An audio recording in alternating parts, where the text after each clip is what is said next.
Well, it's my least favorite time of the year, which means it's time to get the MR2 here ready to be stored for the winter time. I made a video a couple of years ago about this, but a couple of things have changed, and to be honest, that video sucked, so we're making an update for this year. Let's start off with a couple of disclaimers here. First of all, your strategy for storing your car for the winter is going to differ based on the location that you're storing it in, kind of the climate, whether it's heated, not heated, your vehicle itself, whether it's stock, modified, new, old, and then also just kind of your own priorities. What's important to you? Do you care about every little swirl mark in your paint job, or is it not a big deal? One more disclaimer, I am not a licensed mechanic, but I will say that I've been storing this car for 18 years now, and every springtime it starts up and drives with no issues. So I do have some experience here, but don't take my word as the gospel. So there's two most important things that I think you need to do if you're going to be storing your car for an extended period of time.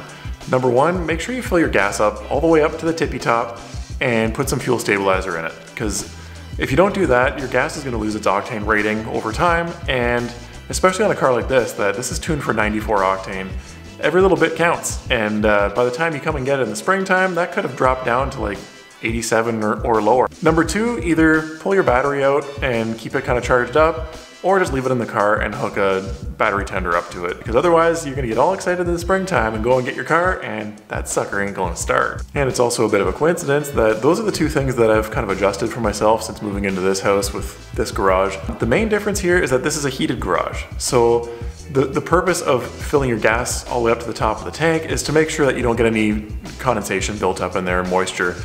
If there's fuel taking up that space, then water can't also take up that space. So that's very important. And moisture and condensation comes from temperature changes. When, throughout the winter, if you have a mild week where it's above freezing and it drops back down to way cold, those adjustments, those fluctuations are what can cause moisture in your gas tank. And we don't want corrosion and stuff building in there, because that's just a pain.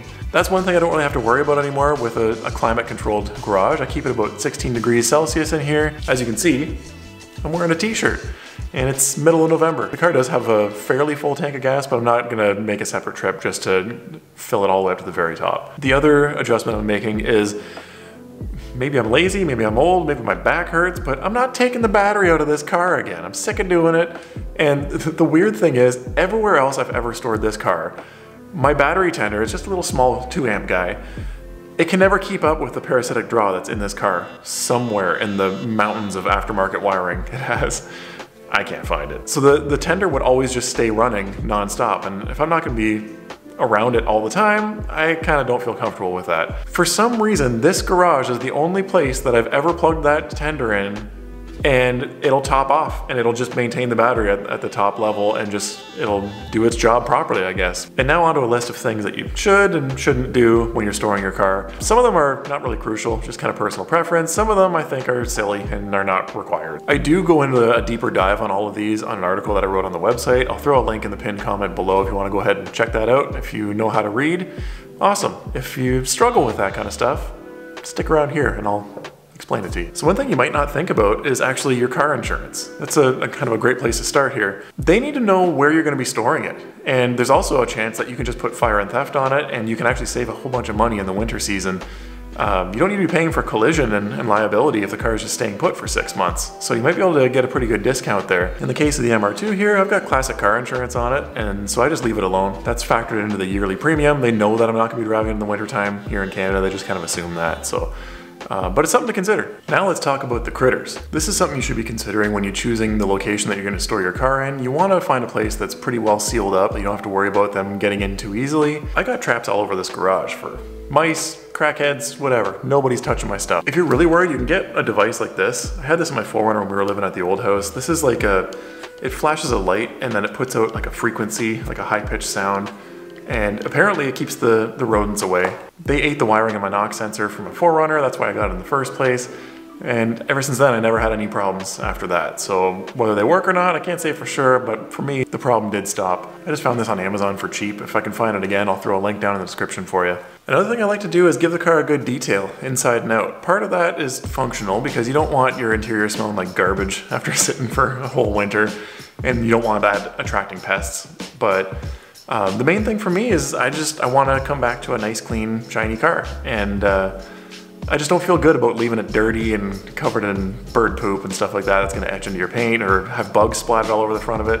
So that kind of stuff is acidic and it can definitely damage your clear coat, and it's a good idea to just get it all off, get the car nice and fresh and clean, and it's one less thing to worry about in the springtime. Let's talk about flat spots. Now, in my opinion, they're not an issue with a modern tire that has steel belts in it. Older bias ply tires, this was a problem, and you'd go to start driving your car in the springtime, boom, boom, boom, boom, boom, boom, your tires have flat spots in them. I don't think you have to worry about that with modern tires. One thing I do like to do is I fill them up with a little bit of extra air, just because they are inevitably going to lose a little bit throughout the winter time, and it's one less thing to think about in the springtime. I also like to crack my windows just a little bit, and the reason for this is I just want my interior to be able to breathe. Otherwise, you might get a bit of a musty smell in the springtime when you go back to start the car up. Not a big deal, but for me, it's just a little bit of peace of mind. Let's move on to the stuff that I don't do when I store a car for the winter.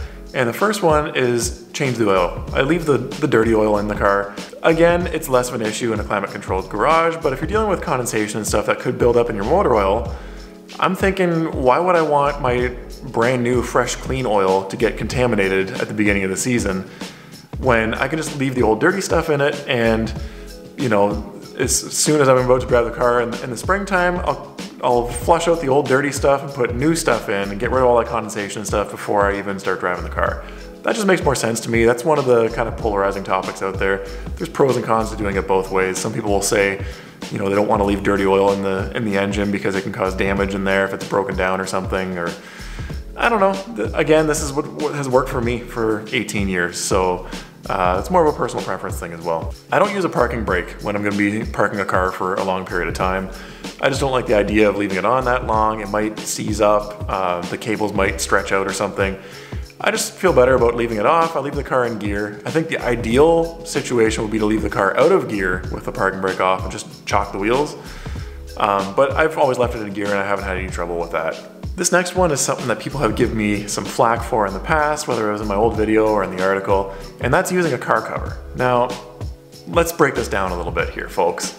Remember, again, I'm not a licensed mechanic, but I am a former pro detailer, and people used to pay me to examine every square inch of their paint job and then find and fix every little mark. And so if I'm telling you that a car cover will put swirls in your paint, you can believe it. And if you don't, I'd be happy to grab my inspection light and within 30 seconds show you exactly what I'm talking about. It's just like those California dusters, man. You want to swirl up your car real quick? Keep on dusting it with one of those things. Now, if you're the kind of person that doesn't care about every little swirl mark or scratch in their paint job, and I think that's probably the majority of people, then maybe a car cover indoors is not that big of a deal.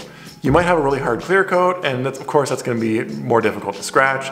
On a car like this with super soft paint, I'm not putting a car cover anywhere near it. Now, if you're storing your car outside and you're gonna have an outdoor car cover on it, this is another thing that people have argued with me about. First of all, why are you storing a car outside? That doesn't make any sense. If it's out in the elements, it's gonna get damaged whether you put a car cover on it or not. If you put a car cover on it and it's not perfectly tight, and even the ones that are actually designed for your model of car, they don't fit perfectly tight, and the wind is gonna take them and blah, blah, blah, blah, blah, blah, blah. It'll go right through to the steel if it wants to. I've seen it happen. Now, on the other side, people are like, well, I'm not gonna risk all the UV damage and all the stains of the bird poop and all that stuff. Well, yeah, that's what happens when you store a car outside. There's no good way of doing it. If you care about your car, get it inside. I'm sorry, it's some tough love, but it's just the truth. Now let's go back to an indoor car cover, and let's think about the risk versus reward here. So there is a risk that you're gonna swirl or scratch your paint job as soon as you slide a cover across it to put it on. What do you have as a reward here? What's the trade-off? Is you might not have dust on your car in the springtime? Like, you should be choosing a good location, a good clean location to store your car in the first place. So for me, I would much rather just wash the dust off and never have to worry about, did it scratch the car, did it not scratch the car? It's a non-issue then. Just wash your car in the springtime, it's easy. Another one that people do that kind of blows my mind is they go out and start the engine up periodically because they think that it's gonna somehow save their seals and their gaskets, and it's gonna magically charge their battery by letting it idle for 2 minutes. Guys, I don't think that's gonna do what you think it's gonna do. If anything, it's gonna wash your cylinders down with fuel because your car's gonna run so rich when you first start it up. It can cause real damage to your engine versus just leaving it alone. Like, I understand you miss it, you wanna hear it, and you wanna feel it, but guys, I really don't think that's a good idea. In terms of keeping your battery charged up, again, just put a battery tender on it. Realistically, starting and idling your car is not going to charge your battery. It's going to take a long time of idling in order to actually charge your battery back up. And if you think about it, you're wasting your battery by turning it over, especially if it's in the cold.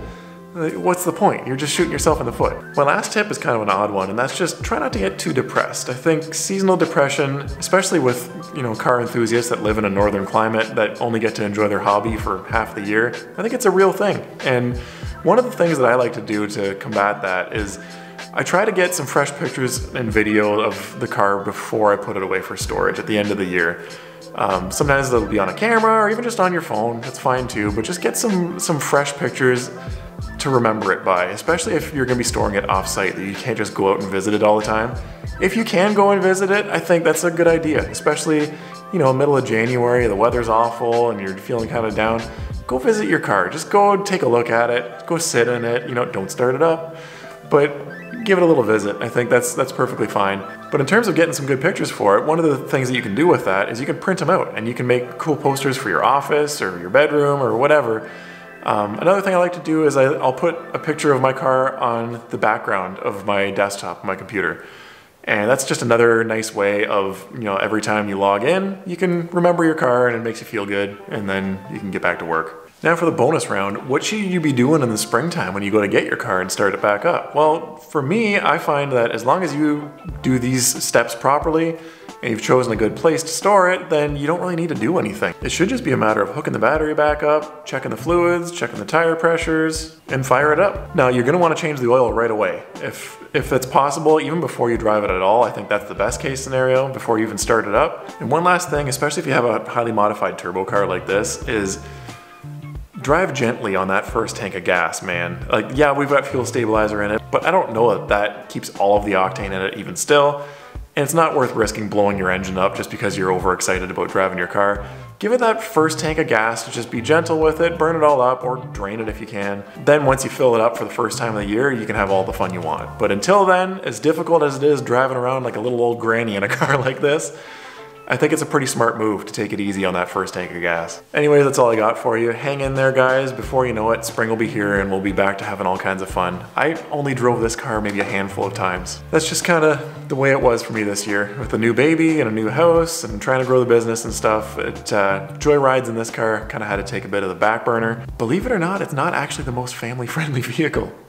Who would have known? But anyways, despite what people have always told me about getting married and having kids, I have no intention of selling this car anytime soon. Next spring, it's gonna be a new year, things are gonna be settled down, and I have every intention of enjoying the car and creating as much content with it as possible. Hang in there, guys, and I will catch you on the next video.